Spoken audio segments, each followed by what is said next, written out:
Hello, everyone. Welcome to this week's Pokeballs Podcast. I'm one of your hosts, Lee, also known as Osirus, and of course, always joined by my fellow co-host, Scott. How are you doing, mate? You having a good week? Yeah, actually, I am. I'm feeling Back full. very well rested, which I haven't. Excellent. It's finally get to a stage where I feel okay, because I'm more human again. last week was just brutal. I think I went to the gym quite a lot last week as well, and that mixed with not having slept for like 4 weeks properly prior to that was just like every night I was just like, I'm not getting enough sleep. But I woke up this morning and I actually felt okay. So, how about you? How's your week been? Yeah, I'm a little bit the same, mate. I think the last couple of weeks I've been like putting in a lot of miles on the treadmill and It's good. like working like I feel like I've been working like non-stop. And I think the combination of both is really like I think after this past weekend where we didn't really do a lot, but it was just super late night on Saturday evening, and then like I was just feeling like almost like hungover, like how you feel when you're hungover, but I wasn't drinking. I was just so tired and so exhausted, and I think I've kind of carried on this week, and I'm just not kind of getting out the groove of like feeling normal again. Do you know what I mean? I'm sure like a lot of people will relate to that, yourself included, where you just like your body just feels kind of like you need to just take a little step back, a little break. And I just feel a little bit like that at the minute. But I'm kind of conscious of it, so it's not getting me down or anything. It's just I just feel a little bit lethargic and a little bit tired. So I'm just hoping I've had a complete like I haven't done anything exercise today other than a little walk. So that was fine. So I'm hoping good night's sleep tonight, feel refreshed morning, feel good, mate. So other than that, mate, I'm all right. I just feel a little bit like a bit more tired than I usually do, which is weird. But I guess it's just settling into like new routines and stuff like that. But otherwise, all right, mate. All right. Well, you've been putting a lot of content out, to be fair. You know. Yeah, it's been yeah, doing different things, I guess, over on the channel as well to kind of fill some gaps that we've had recently. So, but it's been, yeah, fun. And like the last two videos, I guess I've done on the channel, the big ones, there've been a lot like different editing. So it's been a lot more kind of taxing on the editing side of it rather than just being a simple talk into the camera, record, and then go and just chop it up to look clean. It's been like heavy editing on it, which has been really nice, but different for me to do something like that, taking a lot more time in that sort of respect of things. But it does take a lot out of you when you're like concentrating down on the screen a lot more. And also been streaming now, getting into a bit more of a regular cycle with streaming as well. So that's something probably that's adding to it, but enjoying it, mate. Enjoying it. It's been good. So just yeah, I just think like yourself, just need a little bit more sleep. But talking about sleep, it's a good topic for us to What a kind of hit on. segue! The listeners are going to be like, they set this up. We didn't set this up, but we could almost say it's perfectly set up for what we'll be talking about to kick off the podcast this week, mate. So, it's with a mouthful of cookie. Pokemon Sleep officially, as of yesterday for you guys, today for us, is basically out around the world Everywhere. properly.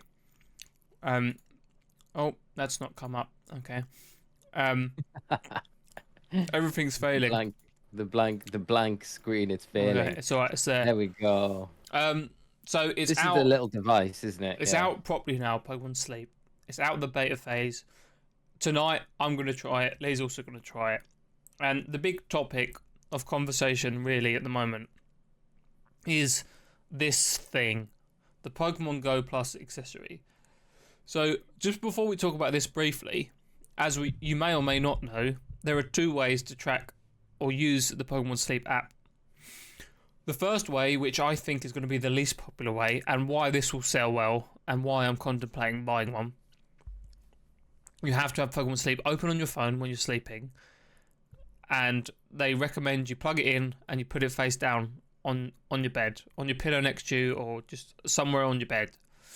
And that way it can obviously track your sleep. God knows how it actually does. Maybe the gyro, how much it moves. But the main thing it does, which the benefit of having it using the phone over the device, is that it records the noises that you make when you sleep, which is weird. Yes and no. For those that sleep talk, it might be funny. I know both me and yourself both sleep talk quite aggressively sometimes. So sleepers. You know, that could be quite funny to see what you're rambling on about in the sleep. But realistically, I don't think it's. I guess it depends on the type of person you are, because I've got into a habit recently of charging my phone on my desk, so I don't wake up and go on it straight away in the mornings, and so I don't want it next to my bed, you know. So that was my biggest thing about it. I kind of don't want it next to my pillow. I don't want it next to my head or up towards the top of the bed. I like to have it kind of away from where I'm sleeping, which is strange because, like I've already said on previous podcasts, you know, I find it hard to switch off at night, so I always watch something to fall asleep to, and it's a terrible habit, I know, but it allows me to kind of concentrate on one thing, so my brain's not like spaghetti thinking about like a million and one things. And I don't think having my phone next to my head would like help that, and it definitely isn't going to be recording me going to sleep straight away, because I don't go to sleep straight away. I'm not one of those people that just lie down and just go to sleep. So I don't know if that in that respect it would work for me. Do you know what I mean? Yeah. See, the thing is with sleep tracking and the whole like wearables thing has always been interesting to me, because to a certain extent, you know, tracking sleep and certain sort of exercise, you can attain a lot of information from your heart rate, really, and that's how a lot of information is gathered on these devices, which makes me wonder like how well this is going to work, because obviously when you're tracking a heart rate, you can see when it slows. When you're in REM sleep, your heart rate's probably super low, right? Because you're going to be you're relaxed, you won't be moving. And then obviously if you move about a lot, it's going to spike, which that's how it knows that you've had a rough sleep or something, right?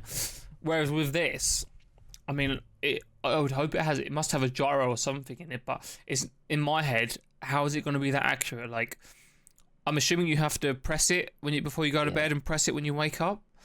Yeah, so to set this into like the sleep mode, you've got to put it down onto like a flat surface, and then you press the button and it lights up like this once, and then it's into that sleep recording mode. So then you still have to put it on your pillow.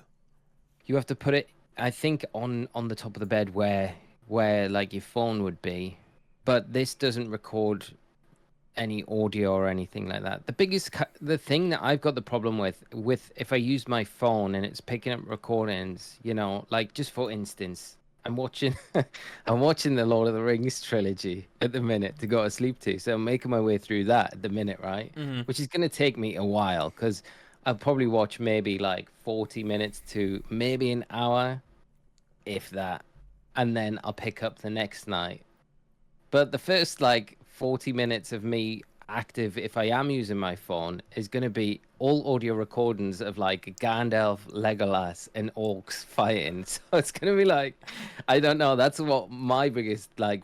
I guess I'll test it tonight and see what it turns out to be like. I can feed this back next week, but I think the Pokemon Go Plus has maybe a little bit more of an advantage in that respect, that it's not recording the audio, which I'm not worried about. But like I say, I do have my reservations with how accurate it can be. Like you say, I think the most accurate sleep recorders are going to be, at the moment, probably like a smartwatch, right?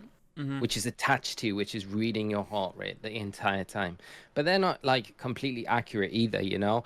I know me and Tash have both got them, and there's times where you've just been like I say, like I'll be watching something, but I'll be so relaxed when I'm watching something, my heart rate is like bottomed out, and I'm like almost and the watch is picking up like I am asleep, but I'm definitely not asleep. Mm-hmm. So it's not like 100% accurate, and I don't think, you know, when a watch that's connected to you isn't 100% accurate, is this going to be that accurate with feeding data back to you?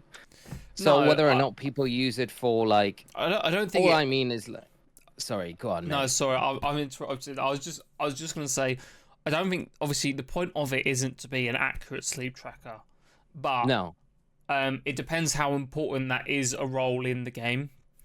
that's Which what I was going to get to. Yeah, we can come back to next week, obviously when we've tried it for a little bit.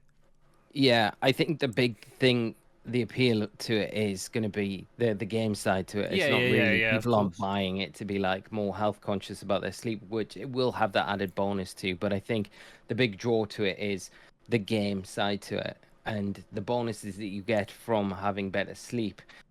Obviously, unlock different things in the game, make certain rarer Pokemon appear, even shinies appear, and stuff like that. But if it's not recording properly and you're not getting the rewards for doing things right because it's not being accurate But enough. what's to stop you to be like, just like going, like say just faking it basically, like going to bed at like 9 o'clock, turning it over, put it on a flat surface, maybe in an empty room, and then coming back in the morning and being like, "Yep, I just had 12 hours sleep." But wow, Yeah, I don't think great! there's anything. I don't Here's know. a 1,000% bonus for not Yeah. moving in your sleep at all. Well, I've heard people with the Pokemon Go Plus Plus, you can put it on your desk and put it into a sleep mode if you're being like quiet, I'm pretty sure. And I think the bonuses that you get in Pokemon Go for the sleep related bonuses, it has to be in that sleep mode for like 90 minutes for it to count Uh-huh. as like the bonus, however it works in Pokemon Go. I don't know because I haven't had the device yet, so I'm not really too familiar with it. But I'm pretty sure you're probably going to be able to kind of fake it on you just to get the in-game bonuses. And people are going to like 100% figure it out and then abuse the system. And then why not, you know? I think as a device as well, not just for Pokemon Sleep, but as an actual device for Pokemon Go, what I've seen, how it works with Pokemon Go, I think it is a great device for Pokemon Go Well, players. this brings us on to the hot topic of discussion. Back to this device. Is it worth the money? And in your eyes, and from what you briefly explained to me before the podcast, if you play Pokemon Go, it does seem like it's worth the money. I think if you play Pokemon Go and you are a big Pokemon Go player, I think it's well worth the money. I honestly do. I think for what it does. So what does it Um, do? Because we didn't actually get to. You didn't. I so cut it you off can before al- you could it's explain a it. bit like the Pokemon Go Plus, Uh huh. where I don't know if you're familiar with that device. This is like the predecessor to this one, right? Which And when is did the it go on your little. wrist? You can get like a little strap and it'll clip on there, or clip on your belt, or clip on a bag, or whatever, Uh huh. where you can it'll automatically spin Pokemon stops for you. So if you're out and about and you're just kind of walking around places, you don't need to kind of keep your phone out. It will automatically spin the Pokestops. It'll automatically catch Pokemon with Pokeballs, whereas this upgrade allows you to kind of automatically catch with Great Balls, Ultra Balls now. So you've got that added bonus as well. Um, but I think overall it's just generally an upgrade on that original device and better. And the original device as well took batteries, so you had to replace the batteries in it. Can you believe that? This one is rechargeable, so that's a huge step I forward mean, for in that sort of thing. 50 squid, I mean, you'd hope so. Oh man, could you imagine paying £50 and getting it and being like, oh yeah, battery's not included? Especially in this day and age. I mean, for what it is as Yeah, well. It's yeah. essentially a battery in a case and with a I think Bluetooth there's receiver. another feature on it as well that it has like a Pikachu kind of Yeah, alert to it, like where it has a if Pikachu in it, apparently. yeah, so that alert will go off in Pokemon Go if you come across a Pokemon that you haven't got registered in your Pokedex, so that you're not able to automatically catch that Pokemon. But a Pikachu alert, if you've got it active on the device itself, will kind of give you a notification, allowing you to be like, oh, there's a Pokemon, I haven't got my Pokedex here, so I can actually go into the Pokemon Go on your phone and then catch it, manually. So. Where's that? So it's got the kind of two sides to it. I think it'll probably be more useful for Pokemon Go players. I'm kind of skeptical at the minute with how well Pokemon Sleep as an app's gonna do. I'm definitely looking forward to trying it and giving it a go. It looks very interesting. From I've seen some streamers messing about with it, and I'm always very, when you see the people you like doing stuff, you're always like, I was trying to get the vibe of. I mean, I haven't seen it all over Twitter yet, but it hasn't. Granted, it hasn't been out for long. But if it's something that, because Pokemon tend to do this. I mean, Pokemon Go is a prime example of getting rando people who kind of like Pokemon to do something Pokemon related, right? When it dropped, everyone was playing Go, right? It wasn't just everyone and their nan was playing just because that's what everyone was doing. You went outside, you played Pokemon Go. And so it will be interesting to see if this is an app that kind of gets you into that thing. I don't know. I don't think it will, but it depends on what cool stuff they do. Because my point was, I've seen a few streamers and stuff talk about it already and post about it on Twitter. Yeah. Whether it catches on to other people, is it just a gimmick? I guess we'll just have to wait and see. That's a big thing, I think. Is it going to just have that like really short life, kind of shelf life to it, where for a month or two it's going to be like the hot topic and then go away? I think if it is for a month or two, still going in like 2 months, if we're still talking about it, Pokemon Sleep, I think then it's probably going to have quite a kind of a collective kind of fan base within the Pokemon Sleep community. It'll be a new community within the community. You've only got to look at Go, right? Like, Go died after that initial wave of the normies played it, right? There was a time where everyone was playing it, and then obviously naturally people got bored of it eventually. And for a long time, personally, I didn't really know much about Go. Like, I knew it still existed, but I thought it had a dead player base. But obviously, we go to live Pokemon events, and it turns out it's still thriving as ever. Like, there's a massive loyal fan base that play this all over the globe. There's Pokemon Go Fest. I'm actually, random tangent. It's not a tangent. I was going to go and meet our friend Zoe up in London for Pokemon Go Fest, but the timings got mixed up and I basically can't meet her. I couldn't get the same ticket she had because there's in London it's done in a park and you get a morning and an afternoon ticket. There weren't any morning tickets left, which is what she had. But I'm going to go up there because you don't need a ticket for the city part because people just go into the city to play Go, basically. I think they just increase the amount of stops and drops and whatever around the city. So I'm going to meet her up there to play that. But yeah, my point was Go Fest around the world happening in August. You should vote that. I'm just going to say it now. You should vote that for the channel. That would be really cool. I would enjoy seeing it. Okay. I'll even edit it for you if you need to edit it. Okay. Just do it. Okay, I will. Just for the boys. Good. Yeah. But yeah, back to my point. It's popping still, and they've been making bad decisions, and people have been very, very vocal about it. It's not a niche thing. It's still a huge thing, right? And I think that is the power of mobile apps, right? Because everyone has a phone, and so if you can crack it, I mean, you've only got to look at gotcha games. I mean, these rando bloody games exist on the App Store that have millions upon millions of downloads, and you're like, why does this exist? It just does because people just like having shit on their phone, and so this could be something like that. But we just have to wait and see. Like you said, if we're still talking about it in 2 months' time, then it probably will end up keeping a loyal fan base. I can't see it being as big as Pogo, but it depends on what they do. Whether you can depends what integrations they have with it as well. The one thing that I keep coming back to is like, are they at some point down the line gonna give it home compatibility? Because you can shiny hunt, right? This is a big thing people were saying. As we mentioned it briefly in the last podcast, you can shiny hunt in Pokemon Go. Obviously, it all comes back to the sleeping again, as we've talked about. But people are gonna want to Pokemon Go. One of the draws to it is that you can catch catch Pokemon in Pokemon Go. You can transfer it to home and then put it in whatever is the current game, right? But Pokemon Sleep, there currently isn't any way to do that. And in my head, it would be stupid of them not to do that because I think it will be a massive selling point for the game. I think so as well. I think it gives you an incentive then to do it because you get some of these rarer exclusive Pokemon that aren't available anywhere else, and they're gonna have like a special mark that they're from Pokemon Sleep, maybe a special ribbon that shows up in the games. So I think there's definitely like scope there. They just need to figure out how to have compatibility between Pokemon Sleep and then, but they worked it out with Go, right? So Yeah, why not work it out with Sleep? I just think it's like a big thing that they could maybe they're do, holding it back and maybe that deliberately is so that it is something they could hype up with it again.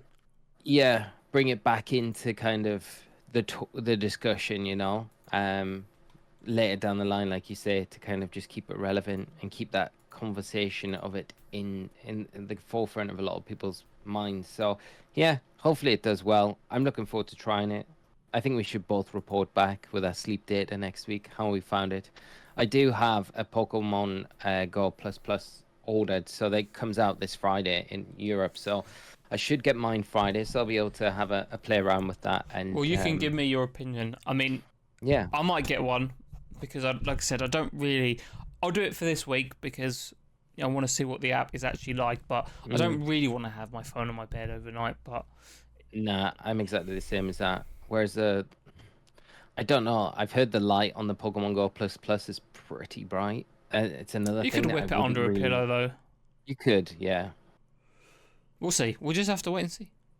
We'll see. We'll see what happens. But yeah, that is happening at the moment. Let us know if you are trying it at for yourselves, how you've been finding the app, or if you're getting the Pokemon Go Plus Plus and you've got some experience with it, or how you found it after purchasing it. It would be great to get some feedback from everyone that's getting involved with it at the minute to get some just different opinions on what you all think of this new venture into the Pokemon franchise.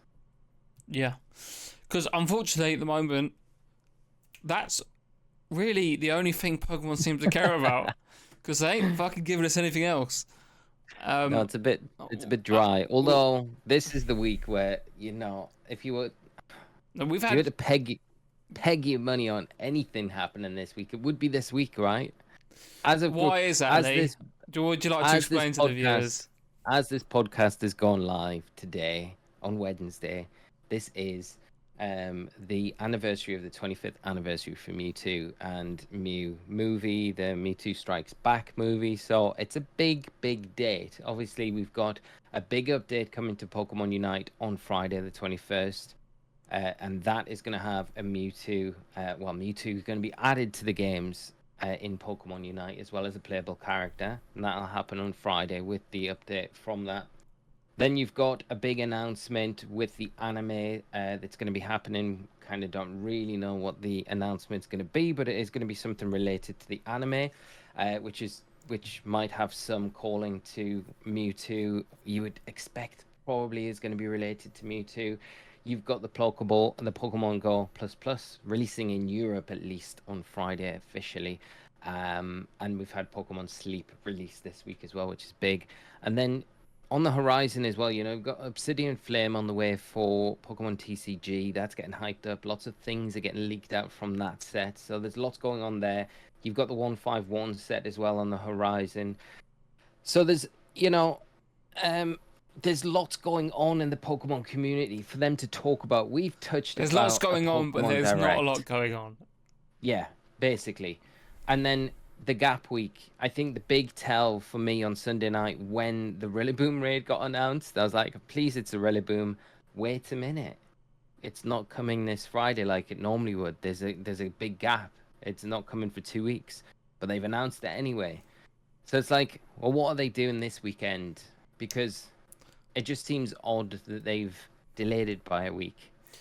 And the only thing that you can think is we've got the data mined information. We know how Mew interacts with that 7-star Mewtwo Tera raid. We've had data mined information on it.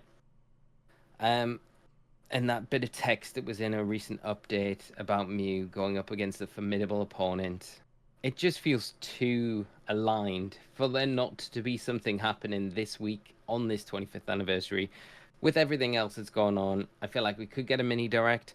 They may just end up shadow dropping all this stuff, just tweeting all it out, and we might get a DLC trailer. We might not, though. So I don't know. But a lot of sources on Twitter that are very reliable leaker sources have kind of hinted at, a trailer coming very soon, sooner than what everyone thinks. So it would indicate with everything that's going on, I feel like this week is going to be the week that we get something. But as of recording this video, Tuesday night, the 18th, we got nothing. Like we waited specifically to tonight because we were like, we thought it was going to drop on Monday. No, we thought it was going to drop on Tuesday. Nope.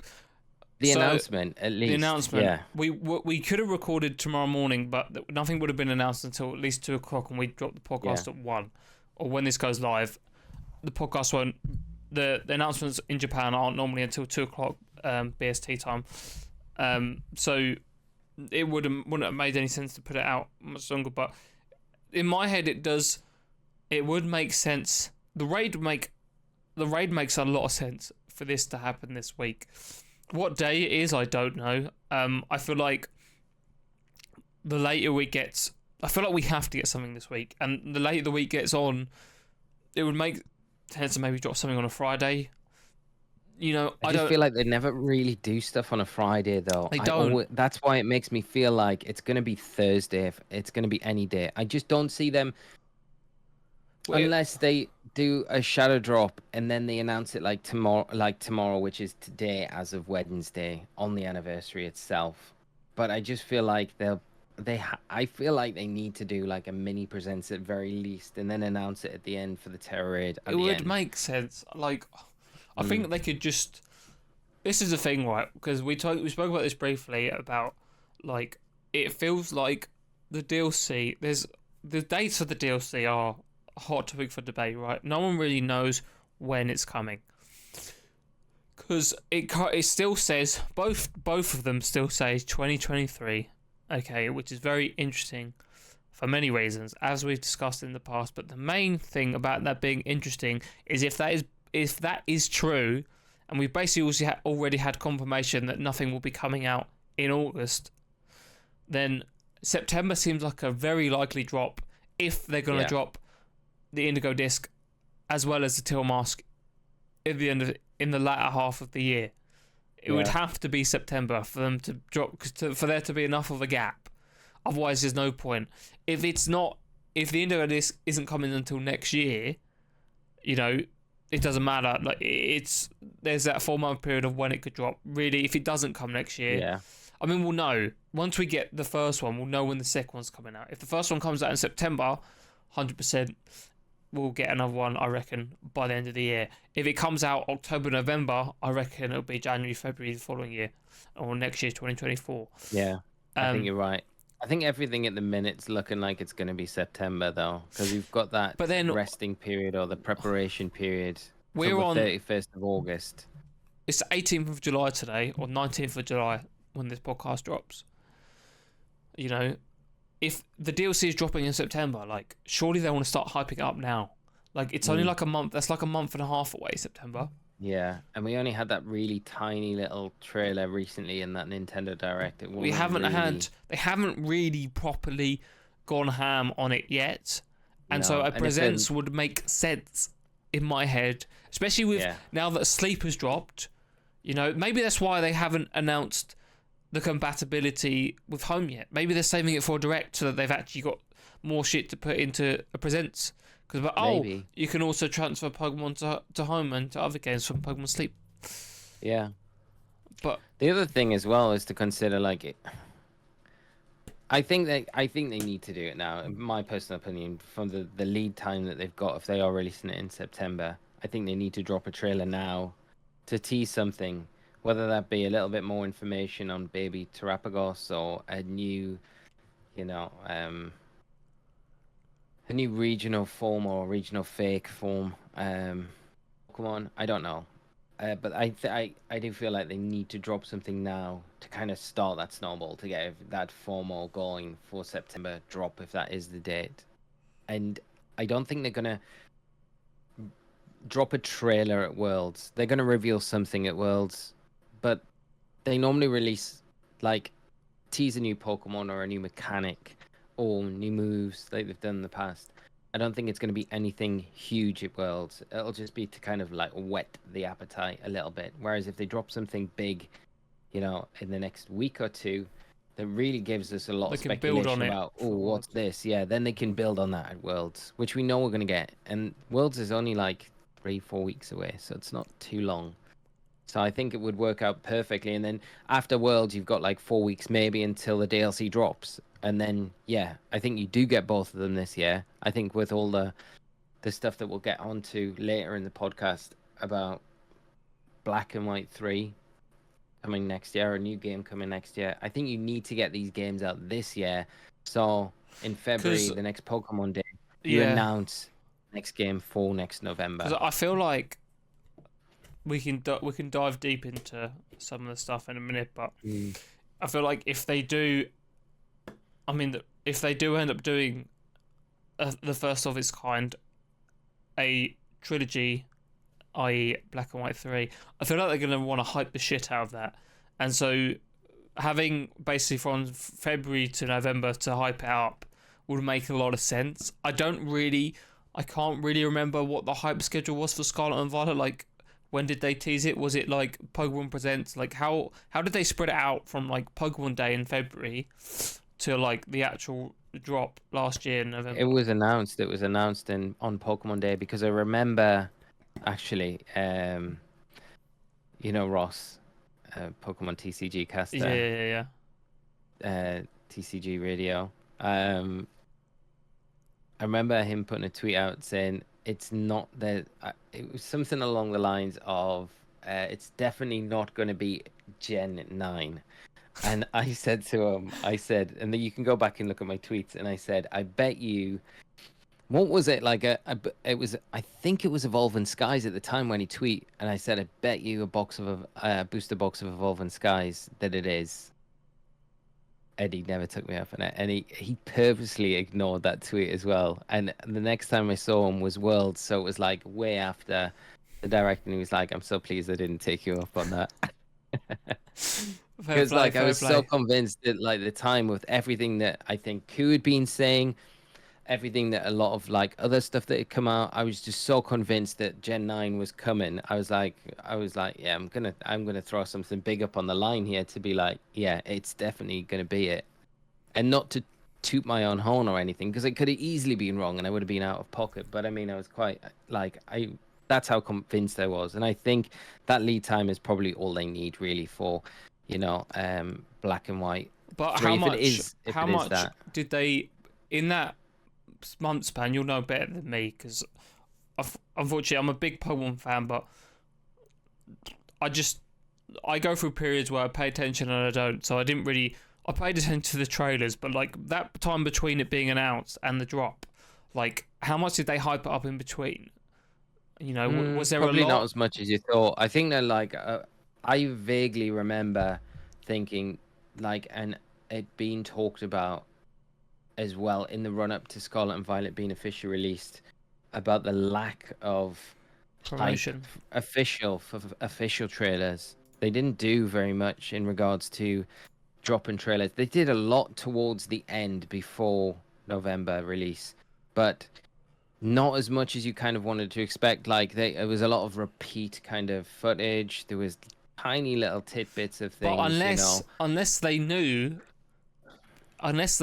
it was shit, not shit, but like they knew the problems were going to happen, so maybe they didn't want to overhype it because of what was happening.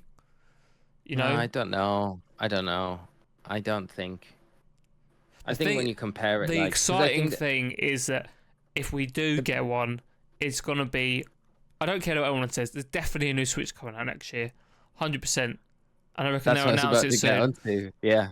It will be on a new console. It's going to be on that. It's going to be the first Pokemon game on the new console. Yeah, so it will be. I think you're 100% right with that. They have to hype it up.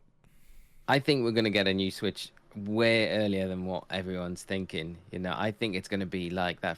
Maybe it'll be like after April next year, but it'll be in that period, that early period of the year when we get a new Switch.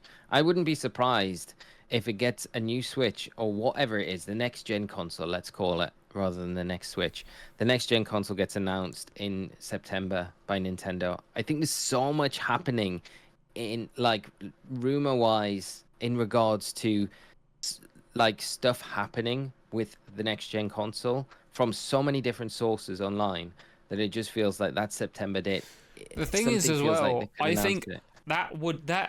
that game would be the reason. Like I've said this in the past, like the reason I bought a Switch, the OG reason I bought a Switch was because I knew I wanted to play Pokemon, competitive Pokemon, and in order to do that, I knew it was gonna transition to the Switch eventually. That's the only reason I bought one originally, and I'm exactly with you there. and so the reason, don't get me wrong, I'm sure the new console will be wicked, but Pokemon is the main draw to me for this, and competitive Pokemon is the main reason I own the Switch.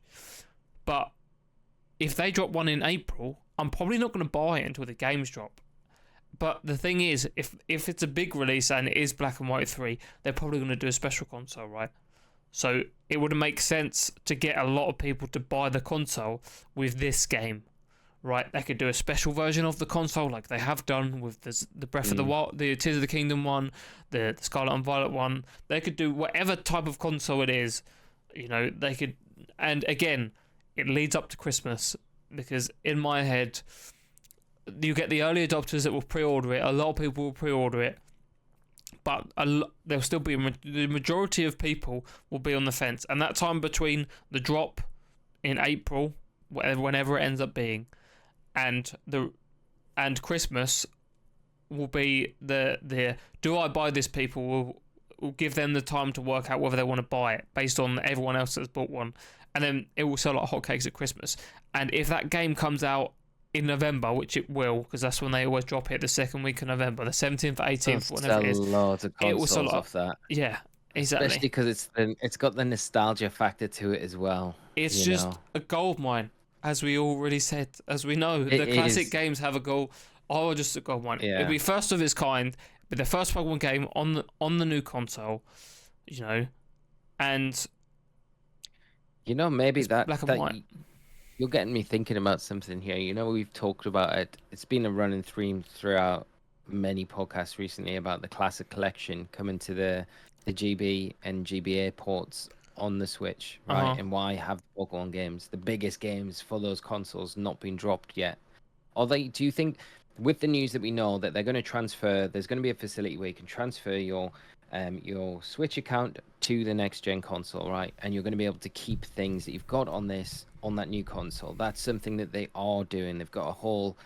They've employed people to set that facility up. So you think, I've probably got my profile on my new console, right? Do you think another reason that they're not dropping the Pokemon games is because they're exclusively going to do it on that new console and keep them for when that new console drops and say, well, we really want some extra pulls for this new console, so let's just sit on releasing the Classic Collection for the Pokemon games until we've got this next-gen console out, and then we'll do it? Yes, and the reason why I think it would actually make a lot of sense is because if it's a black and white game, right, it's an older game. So it's like, oh, here's black and white remake, whatever. Oh, here's also... It won't be a remake. Well, no, you know what I mean. Continuation. Yeah. My point is, it's an older game, right? Here's also the back catalogue of all the other old Pokemon games as well to go with the console.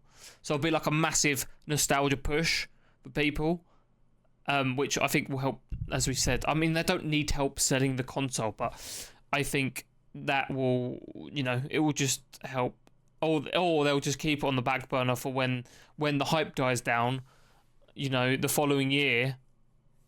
They'll probably do DLC, but, they'll be like, oh, classic collection. But we could all be wrong. You know what the Pokemon company's like? They're unpredictable. I mean, they obviously do have a plan for stuff, which we know they do. It's just trying to work out what the plan is. It's trying to find a needle in a haystack. It's like, what...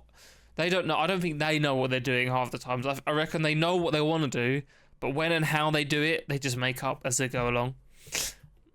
I think we know, though, from the things that Riddler Khu's specifically been dropping. For those of you that are out there that are listening or watching that don't know who Riddler Khu is, he's a very well renowned leaker on Twitter, and he's been with us since Pokemon Legends Arceus. Got lots of stuff about that game pretty much nailed on. BDSP got pretty much all that nailed on. Scarlet and Violet as well. Dropped lots of things. It's a very, very reliable source. They've been dropping recently lots of sources about, or hints and riddles about Black and White 3. And I think everything kind of points to Black and White 3 coming as the next game. There's a poll, if you go to it, if you can find it on his timeline, there's a poll where this all started from. I don't know if it's that one. I might be a bit further This down, one? but he asked about what you think, what would you prefer coming next? And I think it's, Let's Go Unova, this one, yeah. And Unanimous came back as Pokemon Legends Kyurem. But then later on, there's another tweet later on that's more recent where he said This one? it's in 3 or something like that. It's This one? Want to see the third one today? That one? no, not that one. It's just like a one-line tweet from him saying it comes in 3, but it's like you have to it's like first time 3, get ready, or something along those lines, which is indicating he's been talking about what the next generation, what the next Pokemon game is going to be, and what comes in 3, first time or something like that. It's Pokemon Black and White 2, and then to come in a 3 would be Pokemon Black and White 3, which would be a sequel to Black and White 2. And I think with everything else that he's been tweeting, you can scroll through his timeline and go through a bunch of stuff. I mean, he's got Black City and White Forest there as well, which is lots of speculation about that. There's like, is that a Paradox City as well? Is that like, because it's like 2 different cities in 2 different games, right? Mm.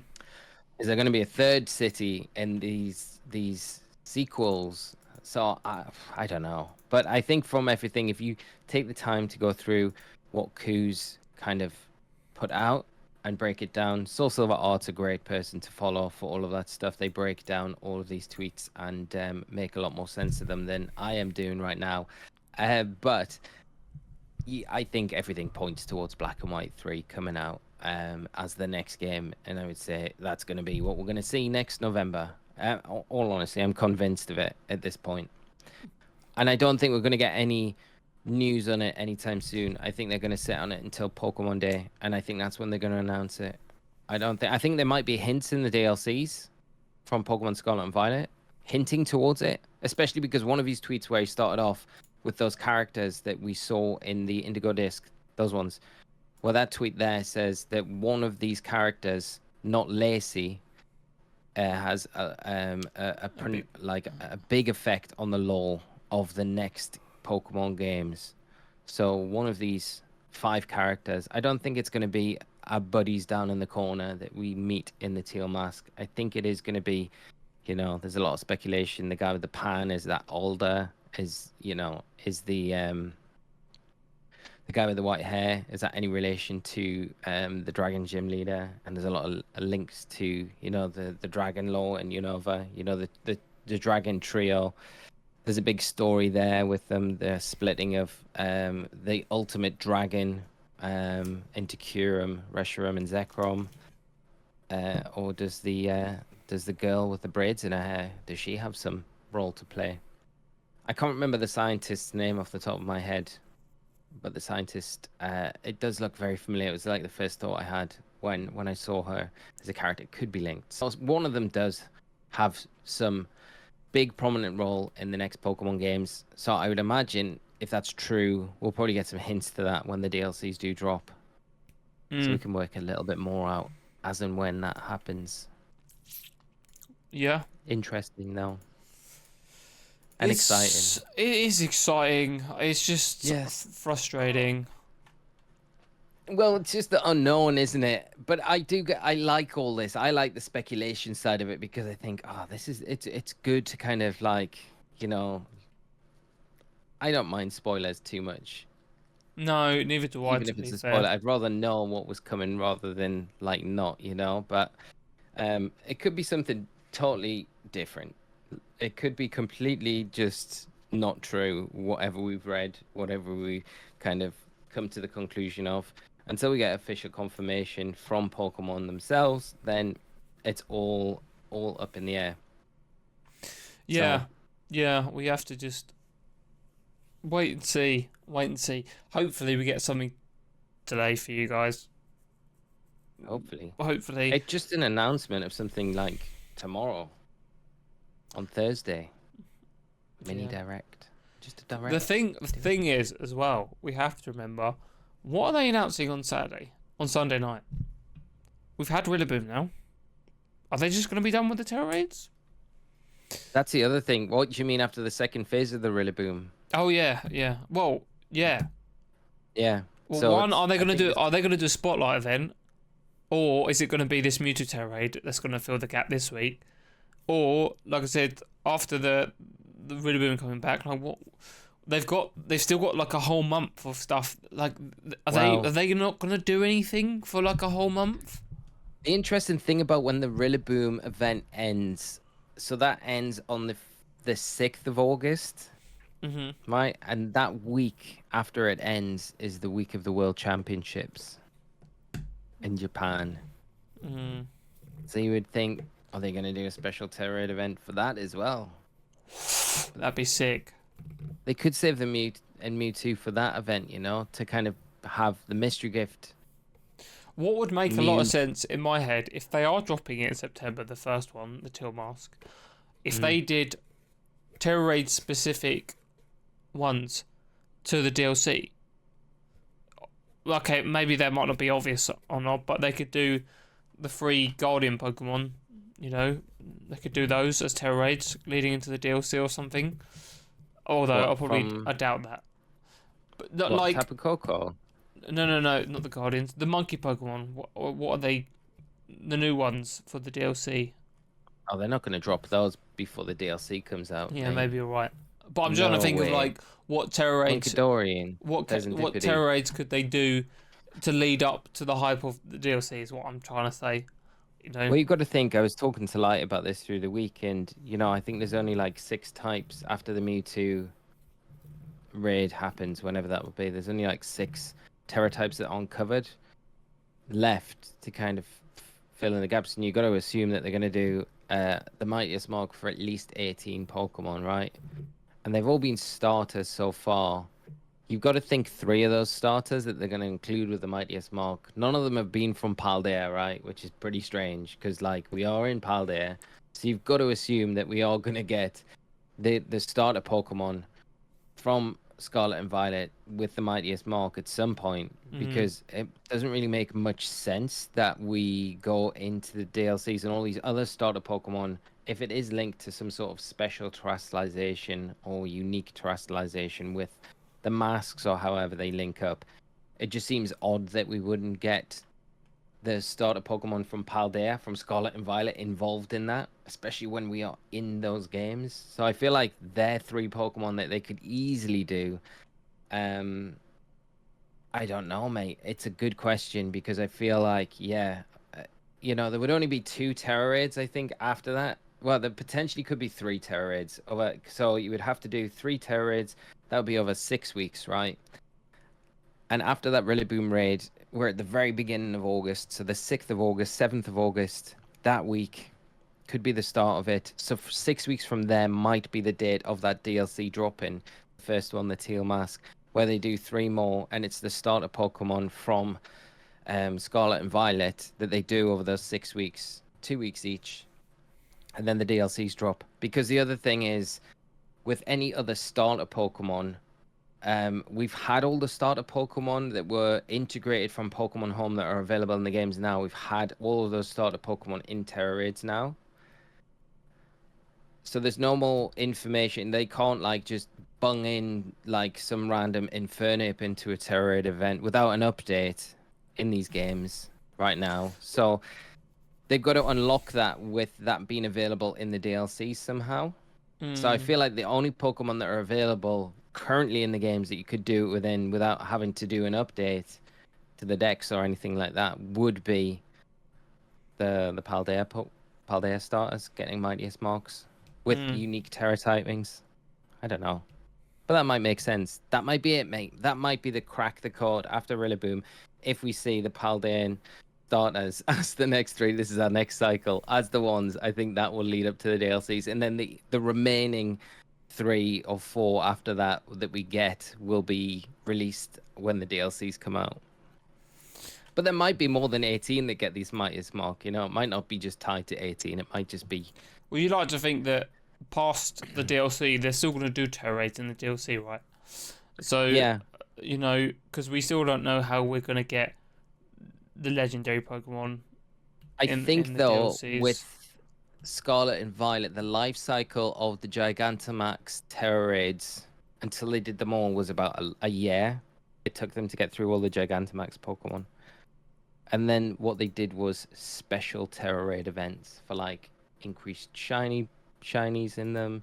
But they've got the spotlight tera raids as well that they could do sporadically. So I think they'll continue doing them. But whether or not they'll be like, they might be 7-star tera raids, but just not for Mightiest Mark Pokemon, for just strong Pokemon. You know? Yeah. Again, speculation is fun. Mm-hmm. To a point, you just get frustrated because you just want answers. Because that's where I feel like I'm kind of at the moment. We need answers, yeah. We We need need them Masuda now. on the podcast. Could you imagine one day? Sit down with Masuda. I'm gonna do okay. So I think that's enough speculation about what can happen this week. I agree. think it'd be great to hear what other people think might be coming, or what they think about Black and White 3 as well. Or if you all just think it's just a load of nonsense and we just have to sit tight and be patient for what's coming. But there's some speculations on what we could see potentially coming out in the next 2 weeks. The one thing that we can guarantee is that we will get something announced at Worlds. There will be a trailer, there will be a sneak peek at something new. That is always a guarantee for the games, for Scarlet and Violet, for Pokemon Go, for TCG, and Pokemon Unite. They'll all get news of their own in some sort of way, shape, or form. So that's something to look forward to, and that is not that far away. So lead us on, my friend. Lead us on. Where are we going next? Did you not want to show your? I had it in my hand. Yeah. Did you see me playing with it? So, as an update. Oh, just a quick one. Update. Okay, Scott's goodie bag. I haven't really got much this week. So an update on the Heffner situation. I did DM him. Haven't had a response. He sent a fully polite message to the guy to ask him if he'd come on the podcast. Mm-hmm. I'm sure you've seen my reaction to what he's been up to, and he's probably like, I can't come on. These guys will roast me. Let me just. We will not. Let me just... We will welcome you in. We want to hear your story. I'm gonna check now and see if. After last week's podcast, I'm not joking. Viewers, listeners, Scott was determined. He was like, he wasn't messing around, and he's like, let's get this guy on the podcast. He's fully behind this idea. We will keep trying. So maybe we get a response. We have not had a response, but that doesn't mean he just might not have seen it yet. Okay. Can you see if it's been read or not? You can't. Oh, that's disappointing. It would be bad if you could see that he'd read it and he hadn't replied. So we could at least assume that he hasn't read it, because he's bombarded with DMs from all sorts of facets of the world about, all sorts of different things other than Pokemon. He's probably a busy guy. So you mentioned briefly to me just before the podcast, so we found this really cool device called the Analogue Pocket that basically allowed you to play old Pokemon games and old Game Boy games and old GBA games on this new fancy, essentially version of the Game Boy Color. But it didn't use emulation to play it. It used the proper old hardware for it to run. And Lee had one on order, but we wasn't sure when it was going to come out. And it was also quite spenny as well. But you just told me that you've cancelled it and you bought something else. Would I tell us what you've bought? Yeah, I cancelled my pre-order. Primarily, I bought it really because I want to stream my older games. And I mentioned on streams throughout the week, I could get myself a Game Boy adapter for my GameCube. But I'd rather not put that much money down there. Expensive, the Game Boy player. Then you got to buy the disc. Then I got to buy a HDMI converter. So there's a lot of expense in it. And I kind of already pre-ordered the Analogue Pocket, which I was pretty excited about. But with not knowing when the pre-order is going to be released, it says sometime it will be fulfilled in 2023, but that could be November or December. And I kind of feel like I'm not willing to wait that long. And I came across this a little while ago, the GB operator. I don't know if any of you are familiar with it. I think we showed it on the podcast. Maybe from Epilogue, and it's a device that will play Game Boy, GBA. There it is. Yeah. And it plugs directly into your computer, to your PC. And then, there's no need for a capture card. The other big thing is as well that it can identify whether or not a game that you've got, physical game, is authentic. So it will tell you if it's a not authentic game. And the other thing is as well, you can back up your saves, which is a huge thing for especially like red, blue, and yellow. And gold, silver, crystal that have that problem with the internal battery going dead. And if it does go dead, then your save data is gone. So a nice way to kind of preserve those saves that are maybe very old is a way through this where you can plug it in, you can save your data onto your PC. And then if that battery does go at any point, you can replace the battery in it and then just port the save data back onto your cartridge, which is really nice ability to do to kind of preserve that little bit of history from your childhood or whatever. So yeah, I ordered this on Sunday and it arrived today. So, wow. What, from the US? Yeah. I don't know if it was shipped from the US, but they are a US company. I paid like $20 for shipping, so Fair. it was but to be fair, they got it here really quick, like 2 days. I was like, how? Yeah, so I'm really excited to give it a go, mate. I really am. I'm excited to play all the old classics. And knowing that I've got this, if we get it in Mini Direct this week, they're going to be like, the classic collection are now available on the Switch. And I'm going to be like... But no. Yeah, so I got that instead. And I canceled my pre-order because I'm just like, I'd rather have the money back than just let it sit there and wait inevitably. And it could get delayed even further, for the Analog Pocket. So, a little bit sad about that, but I think it's a better decision all round. Yeah. And this was a fraction of the cost. Yeah. Like a fraction of the cost Worth for what it does. In my eyes. So yeah, I haven't opened it yet, but do you want me to open it now? No, save it. You can save it. You can open it on stream or something when you do a stream with it. Yeah. But no, excellent. We should definitely do some showing. But yeah, the only together. drawback with it is it uses emulation, so it rips the ROM from the cartridge and emulates it. But the emulator is very good, and all the reviews I've seen about this device from content creators is it's very good emulation, and it's almost flawless. Like you wouldn't be able to tell. So that's the only drawback. Excellent. I think Scott's we good pretty at night. much. I don't think don't have anything really this week. Oh, you don't have anything. I'll just quickly check. What about that thing I sent you earlier in the week? There's a couple things. Hang on. You could show that. Hang on. That was good. I felt that bad. was funny. I didn't feel bad. I'm gonna be honest with you. I did not. There was not one part of me that felt bad. The only party I felt bad for was the lady in this situation. Yeah. Okay, so why has it disappeared? What the fuck? Okay, never mind. It's disappeared. 1 sec. So we'll get to it. We'll get to it. We're here. So some woman caught her husband cheating, and so she put all of his Pokemon cards up for sale. And I saw this originally, and in my head I was like, "This is kind of sad." And so I was like, just depressing for her. And I was like, I don't know if I really want to show this, but Lee sent it to me. I was like, yeah, all kinds of cards. Don't know the price and don't care. Husband took his insert blank of 10 years over this. His loss, your win. I think I feel bad for her for 100%. Oh, 100%. Like, that's horrible. That's horrible. It's horrible. But I think he getting, karma is, as they say, it will come and get you. So I think you kind of deserve that, really, if that's what you. Yeah. Yeah. Yeah. You can't treat people like that. It's awful. No, of course you can't. If you want to be with someone, just tell them. Mm. Don't go around doing that sort of stuff, or your Pokemon cards and your collection will get sold, and then you'll be crying into your pillow every night.